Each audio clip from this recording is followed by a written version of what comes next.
আজকে আমি যাব চট্টগ্রাম চিড়িয়াখানায়।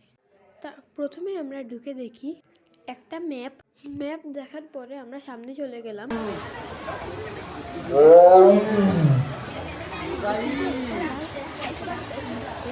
সব দর্শক বাঘ দেখতে এসে গেল, আমরাও গেলাম সেই বাঘ দেখতে। তারপর দেখি আমরা একটা জলহস্তী পানির থেকে উঠছে।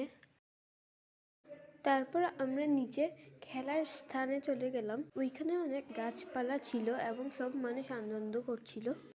তারপর দেখি কয়েকটা গরুর মতো প্রাণী, এটাকে কি বলে আমি সঠিক জানি না, আপনারা যদি জেনে থাকেন কমেন্ট করে জানান। তারপর দেখি আমি বড় বড় অনেকগুলো ইমো পাখি।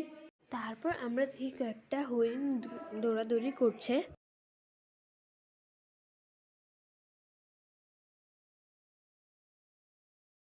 তারপর দেখি একটা চিল আমাদের সামনে বসে আছে।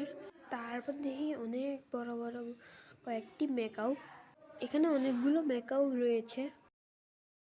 তারপর আমি দেখি দুইটা সাদা কালো জেব্রা, একটা পানি খাচ্ছিল আর একটা সবাইকে দেখছিল।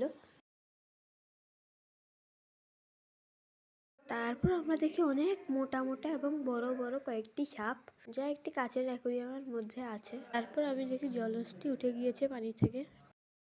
তারপর আমি দেখি একটা সাদা কালো বাঘ, তার সাথে বসেছিল একটা সাধারণ যেই নর্মাল বাঘ থাকে ওগুলো। তারপর দেখি আমি কালো কালার বড় ভাল্লুক কয়েকটা। আমি এখানে এগুলো ছাড়া আরো অনেকগুলো প্রাণী দেখেছি, ওগুলো আপনাদেরকে দেখাইনি। আজকের জন্য এ পর্যন্তই, দেখা হবে পরবর্তী ভিডিওতে। সেই পর্যন্ত আমার চ্যানেল এবং পেজের সাথেই থাকুন।